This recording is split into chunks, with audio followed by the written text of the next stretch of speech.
Everyone has to do their job. Do your job.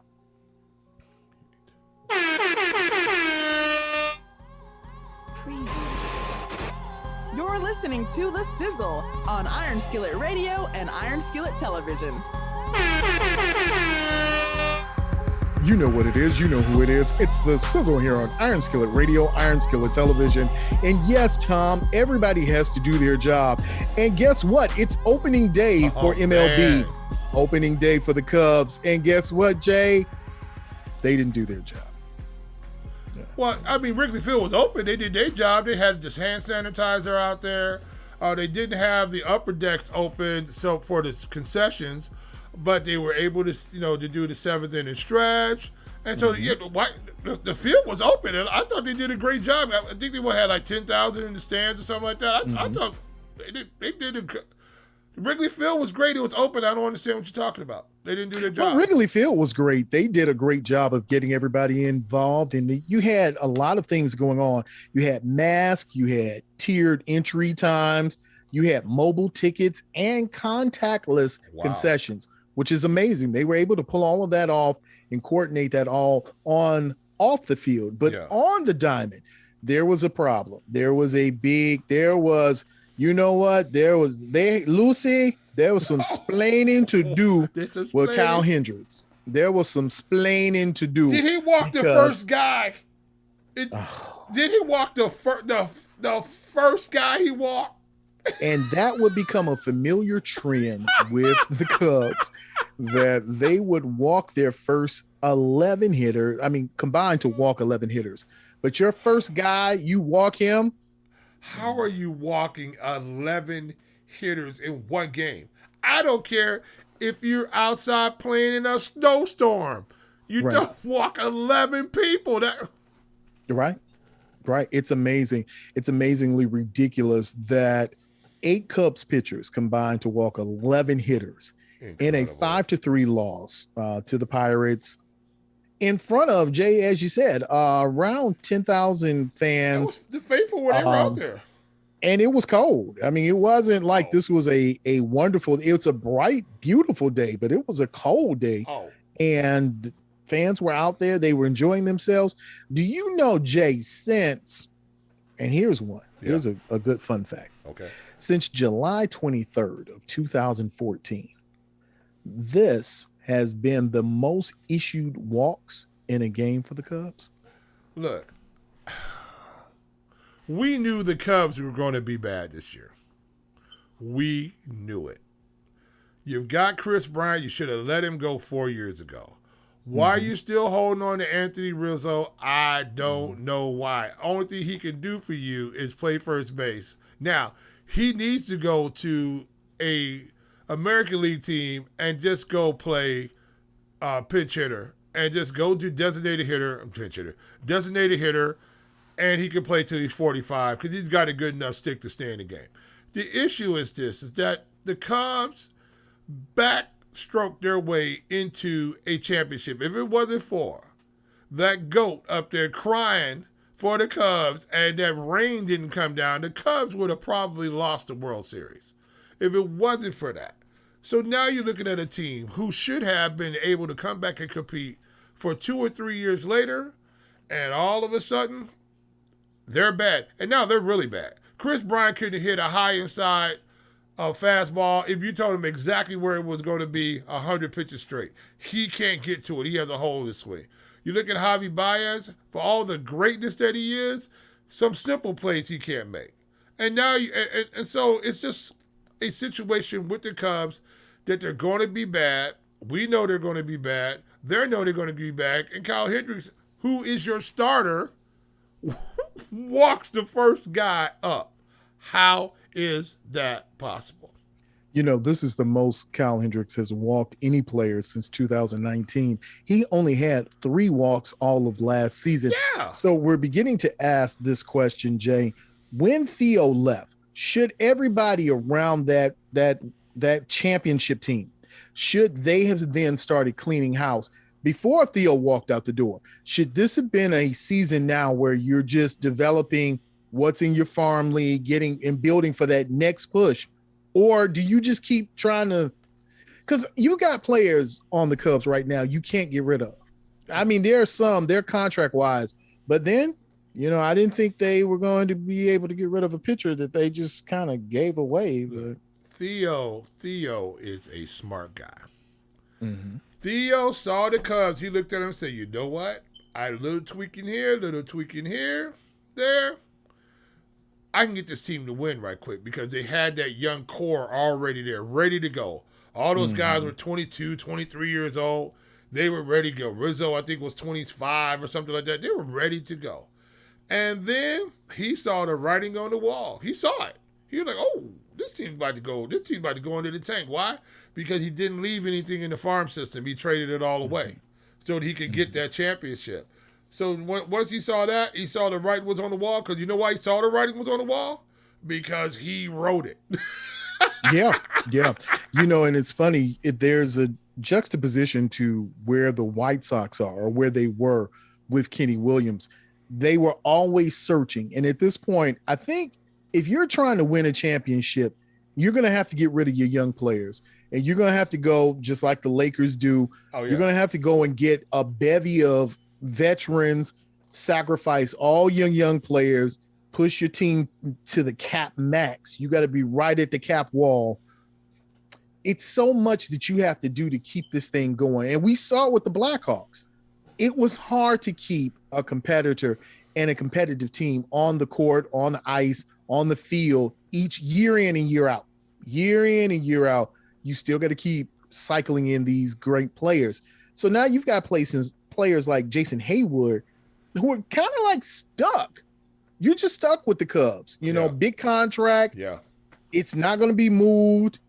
As you said, Javier Baez, Rizzo, Chris Bryant. I mean, you got a lot of guys, and I don't know how the Jake Arrieta fan tour is going to go. We wait for that one. They should have rolled Jake out of there. At least he wouldn't have walked the first guy. Yeah. But, okay, this is game one. Maybe we're just being harsh because it's game. Well, we got 161 more to go, so we'll see how all this works out. The thing with the Cubs that's really interesting to me is that somehow, some way, we all fell into the mystique of Wrigley Field and thought somehow that Ivy was going to turn in to Yankee Stadium. Somehow we thought we were going to be the Yankees. Somehow that's a heck of a statement. You thought they were just going to win. You thought it was Derek Jeter and Louis Gehrig and Babe Ruth that we were going to go on this 20-year. Right. We are just the run. Cubs. Yeah, we're every year we're like the Patriots. Every year we're there battling up in there, battling for we're like clockwork. We're going to be like the Braves, who every year they were playing in the postseason and well deep into the postseason. Yeah, like the Giants. You're there. Yeah, we're there. We're going up and know that we clicked our heels 3 times and we landed in the ghetto. You know what I'm saying? Dorothy was like, why am I on 43rd Street? Oh, my goodness. Yeah. ATM. But they had opportunities. Like, okay, you just brought it up. Yeah. They had a guy playing out in their outfield. Oh. Okay. All right. So I'm not going to speak disparagingly about someone who's no longer with the team. That was riding around the clown car out there? Clown car number 1. The second biggest clown car was sitting over there on the south side. He got a clown limousine over there. Oh my God. Come on, man. You knew everything projected that this kid was going to be great in the American League. Oh my God. And you held on to him.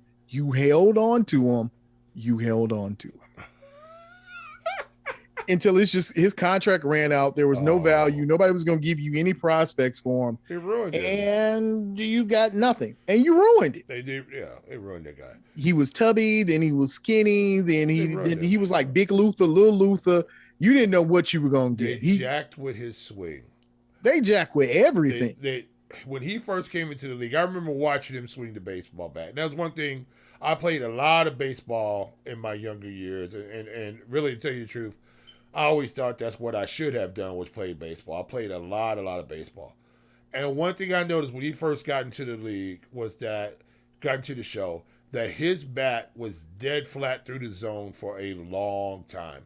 It was not arcing through the zone. It was flat through the zone. If you can get your bat flat through the zone and it stays flat from the end of the plate to the beginning of the plate, you have a chance to hit a lot of balls hard. And that's what he was doing. All of a sudden, that brain trust down there decided they want him to hit more home runs. And what they do, they start having him arc that bat through the zone. Well, now it's not flat in the zone. It's coming through the zone. So now you have to be pinpoint, dead-eye correct on hitting a baseball. That's what Chris Bryant's problem is. If you throw the ball high and tight to Chris Bryant, he can't get to it because he swings like an uppercut. He swings so much like an uppercut, he tore his shoulder up. And they ruined Schwarber out there. They ruined that swing. Yeah. He looked like Babe Ruth from the left side, and then 2 years later, he couldn't hit a can of corn out there. Of course, you saying can of corn. That's from the south side. I can't use that. Yes, sir. You better know if you're gonna use a hawk.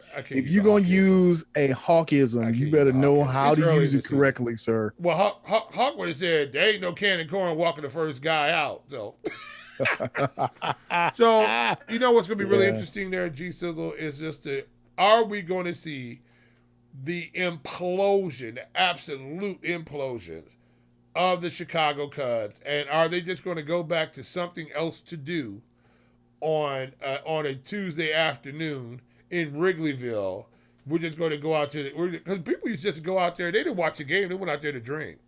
Mm-hmm. It was like going to the zoo. Hey, what are those guys doing? I think they're playing baseball, Jilly, or Jeannie, or whoever, Jane, or whatever your name is. I think they're playing baseball. Oh, okay. Well, anyway, let's talk about what else we were talking about. We weren't coming here to watch the baseball game. I'm wondering at this point, was it just everybody was left for dead when I wait to see where you're going with this one. Okay, so all right. So your brain trust, and I get it. Theo made a master stroke. He made a master move by saying, at some point, I believe Theo Epstein is going to be commissioner of MLB. Oh, probably so. I believe I don't know when, but I believe within the next 10, 15 years, you're going to see him as commissioner. And so you move to go to New York, get yourself back on the East Coast, get back in the thick of everything as it's going around. Yeah. But you knew you left that team floundering. Oh, you left them with no prospects. Absolutely. You left them with no hope. And you got a good feel-good story and a manager. The only problem is he's never managed anything. It's a lot that the Cubs left to be desired. The way Joe Madden was treated, it was a lot to be desired. And that's what I was really not. And that's what I do to Cubs. We're not even going to be the lovable losers. They're just going to be losers this year because of the way you treated John Madden. Not John Madden. What was his name? First name.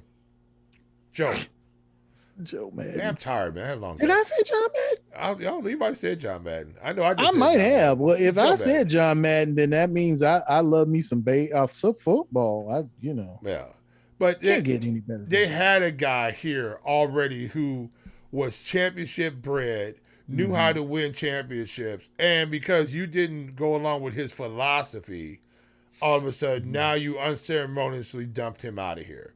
And now you gave the team to a guy who's never even managed in the majors in any way, shape, or form, and his pitching staff goes out there and walks 11 people. I don't know how David Ross is going to cover this, and I don't know what Jed Hoyer is going to do. He might not make it halfway through the year. He might not make it at this rate. If you went out here and you guys, I don't care about COVID. I don't care. Baseball has had plenty of time to get ready. Plenty of time to get ready. Y'all have had plenty of time to get your skills together. You had plenty of time to get in the batting cage. You guys had plenty of time. I don't want to hear about it.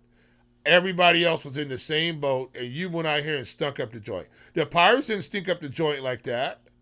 Mm-hmm. You know? And you only got 3 hits. So It's terrible. I'm just saying right now, man, Terrible. I know it's a long season and we've got a long way to go. We still got to look and see and look forward to what the White Sox are going to do. Yeah. And hopefully they're going to give you some title contention on the South side. Let's go. But right now, as I see it for the Cubs and the lovable losers, at least Wrigleyville's back open. Yeah. At least that. Hey, please go out and support all the different establishments out there. Mm-hmm. Go out there, tip your wait staff. Those people just been barely making it. And please go see the Cubs. But don't watch the game because you're going to be mad. 11 walks. How do you 11 walks? I could have threw the ball up there underhanded and we wouldn't have got 11 walks. I think right now what it was people were not ready for, and they could have been ready had they liked, subscribed, and shared to the Sizzle. We talked about this a couple of shows ago. Yeah. We were getting everybody ready for the season. And obviously the Cubs did not, after coming out of spring ball, they didn't realize that they had a game that they were going to play. And so they didn't like, subscribe, and share. And now you have an opportunity to like, subscribe, and share to the Sizzle. All you have to do is look for us at hashtag Iron Skillet Sports or hashtag Iron Sports 219. That's it. That's all you have to do. That's all you gotta we're do. there. Yeah, we're Hit right the there. For subscribe button. It's that button right down there. Boop. Mhm. All you can go boop. And it'll really, well, if you hit our subscribe button, it actually will go boop. See, try it. Boop. Okay. See? you. Oh, it did it. Hold on. Oh, it keeps doing it. Wow. It's the gift that keeps giving. Stop booping yourself, sir. Oh, God. Yeah. Can't keep booping myself. But you know who it is. You know what it is. It's the Sizzle here on Iron Skillet Radio, Iron Skillet Television. We are the talk of the 219. We are the hottest talk in the 219, and we will see you on the other side. Boop. Boop.